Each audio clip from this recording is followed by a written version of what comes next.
अस्सलाम वालेकुम, मैं हूं अदील अहमद। और मैं हूं आमिर रज़ा खान। खित्ते का कोई मुल्क अफ़गान तालिबान के हाथों महफूज नहीं। रशिया ने भी अफ़गान तालिबान को सिक्योरिटी थ्रेट करार दे दिया। आमिर रज़ा मेरे साथ मौजूद हैं, उनसे बात करते हैं। आमिर भाई, एक बहुत बड़ा बयान रशिया की जानिब से आया है। ये बयान क्या है? इस सारे मामले पर रशिया का क्या मौक़िफ़ है? अफ़गान तालिबान को वो अपने लिए सिक्योरिटी थ्रेट क्यों समझ रहे हैं? हमारे नाज़रीन को ज़रा बताइएगा। ये बड़ा अच्छा क्वेश्चन है कि ये क्यों समझ रहे हैं। इस बात को लेकर अगर देखें तो 2025 वो साल है जो कि ख़त्म होने के करीब है। इसके शुरू में रशिया ने तालिबान हुकूमत को माना था। जब से रशिया ने 79 में अफ़गानिस्तान के अंदर इन्वेड किया था, उसके बाद से उन्होंने तालिबान को कभी तस्लीम नहीं किया था। लेकिन इस अबूरी सेटअप को उन्होंने 2025 में ही तस्लीम किया और उन्होंने कहा कि अगर अफ़गान तालिबान जो हैं खित्ते में अमन चाहते हैं तो हम इनके साथ काम करने को तैयार हैं। ये बड़ी खुशखबरी थी, इसलिए कि अफ़गान तालिबान जो हैं उनका एक बड़ा हमसाया जो कि सुपर पावर भी ख़ुद को कहलवाता है, उसने उनको तस्लीम करने का किया था। लेकिन ये हर अपने मौसन को डसते हैं। देखिए, ये मामला जो है ये हम बारहा इस पर बात कर चुके हैं और मैंने 2 दिन मुसलसल इस पर बात की थी कि दुनिया के लिए ये थ्रेट बनते चले जा रहे हैं। और देख लें कैसे अब से चंद घंटे पहले ही यूएनओ का एक इजलास होता है जिसमें तमाम मुल्क बोल पड़े जो अफ़गानिस्तान के इर्द गिर्द रहते हैं। आप यूँ समझे कि पाकिस्तान इस मामले में दहशतगर्दी के शैतान को पत्थर मारने वाला पहला मुल्क था और उसके बाद से संगबारी जारी है। अगर आप बयानात देखें इन तमाम मेंबर अरकान के जो कि यूएन में बैठे थे, तो आपको समझ आएगी कि ISIS, अलकायदा और IS का खुरासान ग्रुप जो है ये किस कदर ख़तरनाक ग्रुप बन चुके हैं। यूएन सिक्योरिटी काउंसिल का एक एंटी टेररिज्म जो है विंग है जिसके सेक्रेटरी जनरल हैं, उनका नाम है व्लादिमीर वोरनकोव। ये इनका बयान जो है ये बड़ा अहम है। उन्होंने कहा कि अफ़गानिस्तान के अंदर IS खुरासान का जो ग्रुप है ये तरक्की पा रहा है, यानी तेज़ी के साथ बढ़ रहा है और ये बाकी हमसाया ममालिक के लिए थ्रेट बनता चला जा रहा है। ये ग्रुप जो है ना सिर्फ ये ग्रुप बल्कि TTP और उसके बाद अलकायदा भी जो है, इसलिए ज़रूरत इस अमर की है कि अफ़गानिस्तान गवर्नमेंट को यानी तालिबान के अबूरी सेटअप को ये कहा जाए कि या तो वो इन ग्रुप्स को ख़त्म करने की बात करें या फिर वो दुनिया का सामना करने के लिए तैयार है। ये एक तरह का थ्रेट है। फिर उसके बाद अमेरिकन एम्बेसडर जो हैं उनका नाम था जी डोरथी शिया।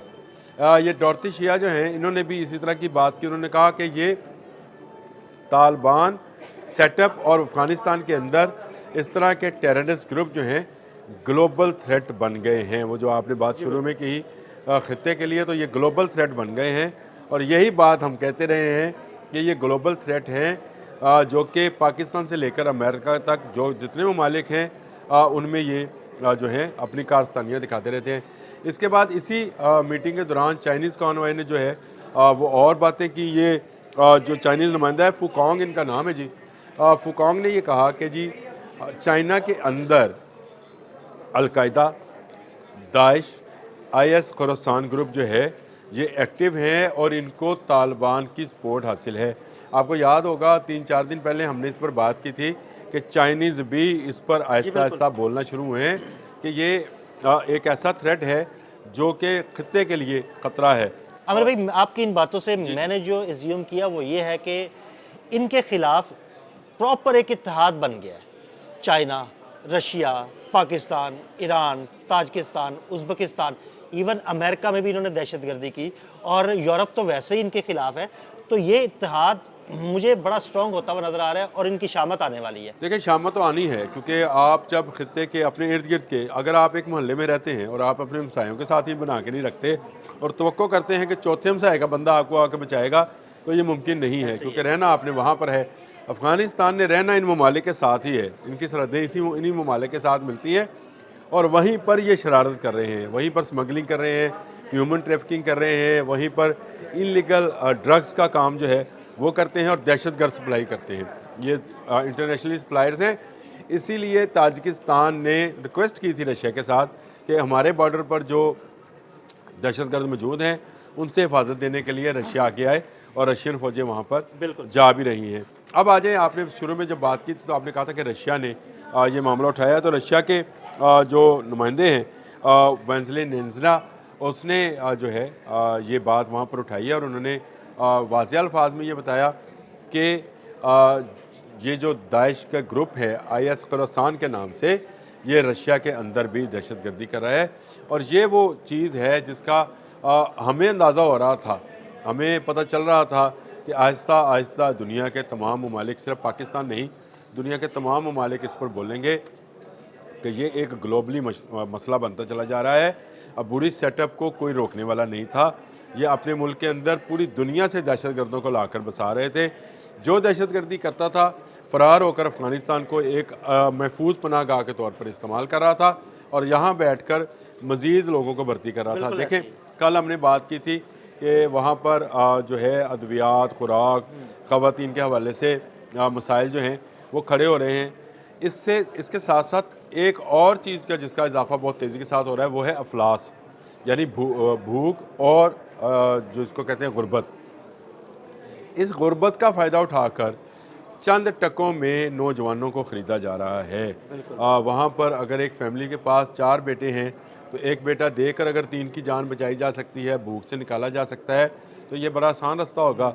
ये आसान रास्ता अपनाया जा रहा है। फिर वहाँ पर कायम इनके ट्रेनिंग सेंटर्स जो हैं ख़रीदो फ़रोख्त करते हैं। आमिर भाई, फिर मुझे लगता है कि शायद जानबूझ के ऐसा एनवायरनमेंट क्रिएट किया जा रहा है कि लोग भूख और अफलास की जद में आएँ और फिर वो ऐसा करने पर मजबूर हों और चंद टकों की खातिर या वो अपना बच्चा बेचे और चंद टके देकर ये बंदे को ख़रीद लें। ये बात ठीक आप कह रहे हैं कि ये मामला जो है, मैंने कल भी कहा कि अगर जेनोसाइड्स हो रही है वहाँ पर, तो अफ़गान अबूरी सेटअप तालिबान जो है ख़ुद से करवा रहा है और वहाँ पर अफ़गान ख़वातीन जो हैं दौरान ज़चगी मर रही हैं। वहाँ पे नौजवानों के लिए तलीम के कोई मौके नहीं है, रोज़गार नहीं है। जिसके पास ये सब कुछ नहीं है और उसकी फैमिली भूख मर रही है, तो वो क्या करेगा? वो इस तरह के ग्रुप्स जिनके पास बैनुल-अक़वामी सतह पर ड्रग का बहुत पैसा है, बैनुल-अक़वामी स्मगलिंग, असले की स्मगलिंग से आप बहुत पैसा है, जिनके पास एक मुल्क के ख़िलाफ़ दूसरे मुल्क का इस्तेमाल करने पर बहुत पैसा मिलता है। जैसे भारत जो है वो इस बात पर जो है फ़िलहाल हिंदुस्तान को पैसा फराहम करता है कि वो पाकिस्तान में दहशतगर्दी करें। तो ये दहशतगर्द कहाँ से आते हैं? हिंदुस्तान से तो नहीं आ रहे, ये अफ़गानिस्तान के रास्ते में आते हैं और अफ़गानिस्तान इनको सप्लाई करता है दूसरे ममालिक में दहशतगर्दी के लिए, चाहे वो ईरान है, चाहे ताजिकिस्तान है, उज़्बेकिस्तान है, रशिया है, पाकिस्तान है, तो चाइना है। तो इन ममालिक में जो दहशतगर्द सप्लाई करना है उसका भी अच्छा खासा पैसा आता है। तो ये एक नेटवर्क है जो कि इस्तेमाल किया जा रहा है ना सिर्फ स्मगलिंग के लिए बल्कि दहशतगर्दी के लिए भी और असले की फराहमी के लिए भी।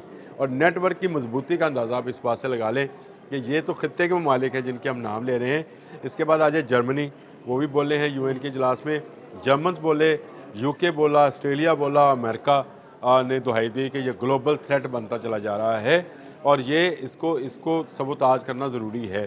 तो मैं ये समझता हूँ कि आने वाले दिनों में, एक आपने बात शुरू में बिल्कुल सही कही, क्योंकि ऐसा इत्तेहाद बनता हुआ नज़र आ रहा है जो इस अबूरी सेटअप के ख़िलाफ़ बनेगा और इस अबूरी सेटअप और फ़रौनियत के ख़िलाफ़ जो है और दहशतगर्दी के ख़िलाफ़ जो है वो मिलकर काम करेंगे और इनका ख़ात्मा किया जाएगा और अफ़गान लोगों की उमंगों के मुताबिक जो है अफ़गान गवर्नमेंट तश्कील दी जाएगी जो आने वाले दिनों में अफ़गानिस्तान की तमीर और तरक्की के लिए काम करे। बहुत शुक्रिया आमिर रज़ा जी। बिल्कुल, आमिर रज़ा ने बड़ी तफसील के साथ आपको सारी सूरत हाल के बारे में बताया और ये भी बताया कि रशिया क्यों नाराज़ है और वो क्यों चाहता है कि अफ़गानिस्तान में मौजूद दहशतगर्दों का सफाया किया जाए। अदील अहमद और आमिर रज़ा को इजाज़त दीजिएगा। अल्लाह हाफ़िज़।